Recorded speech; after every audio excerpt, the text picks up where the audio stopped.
प्रिय विद्यार्थियों, पिछले वीडियो में हमने सरल वाक्य और संयुक्त वाक्य उस पर चर्चा की थी। सरल वाक्य किसे कहते हैं, जिसमें एक उद्देश्य और एक विधेय होता है, और संयुक्त वाक्य में जिसमें दो या दो से अधिक स्वतंत्र उपवाक्य होते हैं। आज उस रचना के आधार पर जो तीसरा पार्ट होता है इसका, वो है मिश्र वाक्य। मिश्र वाक्य उस पर चर्चा है। मिश्र वाक्य किसे कहते हैं और मिश्र वाक्य है उसकी क्या विशेषता होती है। मिश्र से सबसे पता चलता है मिश्रित, मिला हुआ। देखिए, जिस वाक्य में एक प्रधान उपवाक्य होता है, एक प्रधान उपवाक्य होता है, जिस वाक्य में एक प्रधान उपवाक्य होता है तथा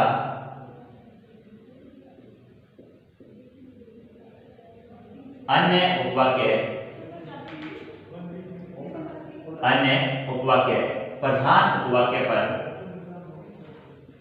प्रधान उपवाक्य पर आश्रित रहते हैं। क्या रहते हैं? आश्रित रहते हैं। देखिए, जिस वाक्य में एक प्रधान उपवाक्य होता है तथा अन्य उपवाक्य प्रधान उपवाक्य पर आश्रित रहते हैं, उसे मिश्र या मिश्रित उपवाक्य कहते हैं। मिश्र या मिश्रित उपवाक्य कहते हैं। देखिए, मिश्र या मिश्रित एक ही बात है। कैसे? इसमें भी क्या होता है कि मिश्र वाक्य है उसको जोड़ने का कार्य करते हैं। जो संयोजक शब्द होते हैं, कौन कौन से? कि, क्योंकि, ज्यों त्यों,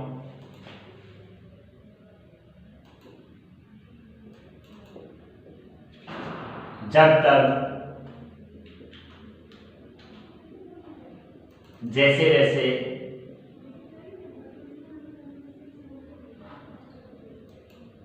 ये सारे के सारे क्या है? दो उपवाक्य होते हैं, उनको जोड़ने का कार्य करेंगे। दो उपवाक्य विशेष है, उनको जोड़ने का कार्य करेंगे। उसे हम कहेंगे मिश्र वाक्य। मिश्र वाक्य में एक प्रधान होगा और अन्य उपवाक्य होंगे, वो उस पर क्या होंगे? आश्रित रहेंगे। आश्रित मतलब पहले प्रधान उपवाक्य के आधार पर वो अपना अर्थ बदलाएंगे।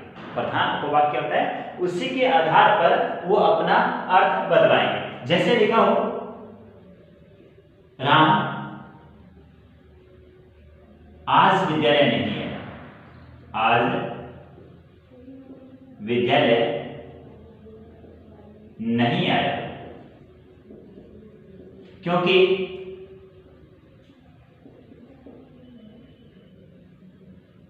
वह जयपुर चला गया। जयपुर चला गया। देखो, राम आज विद्यालय नहीं आया क्योंकि वह जयपुर चला गया। इसमें एक प्रधान और दूसरा उपवाक्य उस पर आश्रित रहेगा।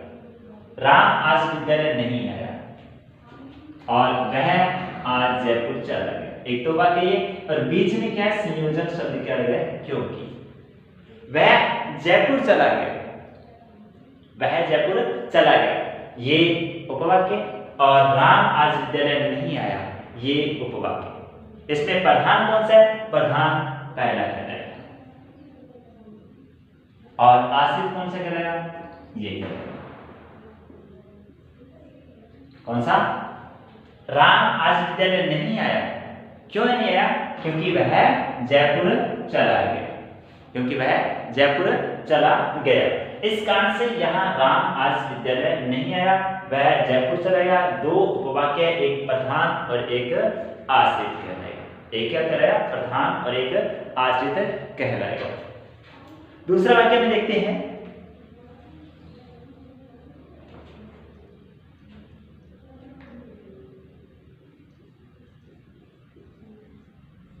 जो ही मैं घर से निकला, जो ही मैं घर से निकला त्यों ही वर्षा शुरू हो गई। जो ही मैं घर से निकला त्यों ही वर्षा शुरू हो गई। यहां देखिए, मैं घर से निकला, वर्षा शुरू हो गई। अब वर्षा कब शुरू हुई? जो ही मैं घर से निकला। यहां देखिए, ये वर्षा शुरू हो गई, ये प्रधान कहलाएगा। कौन से कहलाएगा? प्रधान कहलाएगा। और मैं घर से निकला, ये कहलाएगा आश्रित। क्या कहलाएगा? आश्रित। वर्षा कब शुरू हुई? जो ही मैं घर से निकला। ये पूरा का पूरा उपवाक्य है, वो इस क्रिया की विशेषता बतलाए काल के रूप में। किसके रूप में? काल के रूप में विशेषता बतलाएगा। इस कारण से मैं घर से निकला और वर्षा शुरू हुई, एक प्रधान और एक क्या कहलाएगा? आश्रित कहलाएगा। ये कहलाएगा प्रधान और ये कहलाएगा आश्रित, क्योंकि ये शुरू होना क्रिया है, उसकी विशेषता काल के रूप में बताई जा रही है। इस कारण से इसे प्रधान और इसे आश्रित कहेंगे। नेक्स्ट वाक्य में देखते हैं।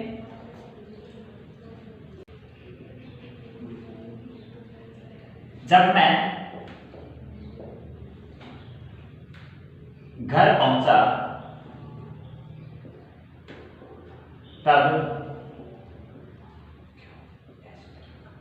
मोहन चला गया। जब मैं घर पहुंचा तब मोहन चला गया। मोहन चला गया एक तो वाक्य भी है और मैं घर पहुंचा एक उपवाक्य ये है। अब इसमें एक प्रधान और एक आश्रित होगा। एक प्रधान और एक आश्रित क्यों होगा? क्योंकि जब और तब दो संयोजक शब्द है, दोनों वाक्य को जोड़ने का कार्य कर रहे हैं। दोनों वाक्य को जोड़ने का कार्य करें। तो मैं घर पहुंचा, मोहन चला गया, इसमें दो उपवाक्य हैं। एक तो प्रधान होगा, ये कौन सा होगा? प्रधान। और ये क्या कह रहा है? आश्रित। मोहन चला गया, कब चला गया?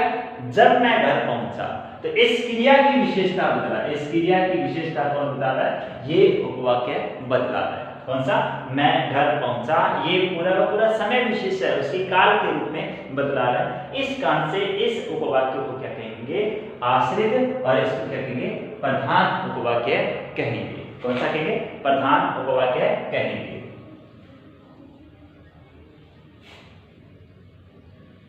नेक्स्ट वाक्य में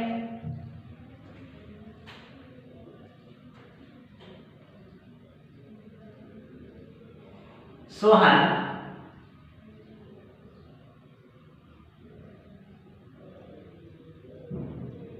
जयपुर इसलिए नहीं गया क्योंकि सोहन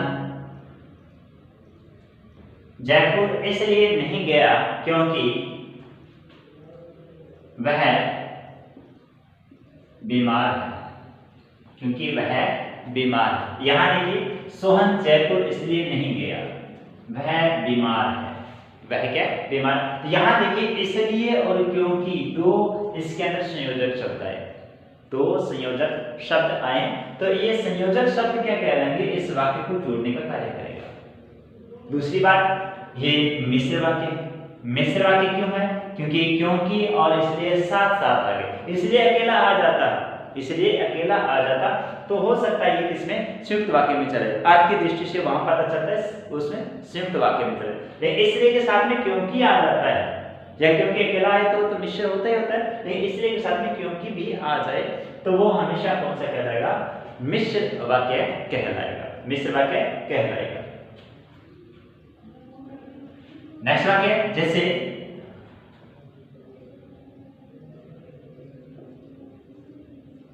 जैसी करनी वैसी भरनी। दूसरा, जैसा बीज बोएगा वैसा फल काटेगा। देखिए यहाँ भरनी और करनी, यहाँ काटेगा और बोएगा। भरनी, ये भरनी मतलब भरेगा या भुगतेगा, कैसा, जैसा करेगा, ये प्रधान ये आश्रित। दूसरा फल काटेगा, कैसा काटेगा, जैसा बीज बोएगा, ये प्रधान और ये क्या है आश्रित कहलाएगा। क्या कहलाएगा, आश्रित कहलाएगा। ये क्या कहलाएगा, प्रधान कहलाएगा। ये भी प्रधान क्रिया के रूप में आएगी और ये किसके रूप में, आश्रित के रूप में आएगी। तो ये हमारा वाक्य कौन सा था, साधारण, संयुक्त और मिश्र। ये मिश्र हमारा लास्ट बिंदु था जो रचना किया था पर वाक्य थे। कैसा लगा आज का वीडियो? नेक्स्ट हम वाच्य नामक टॉपिक है उसमें फिर हाजिर होंगे। तब तक के लिए धन्यवाद।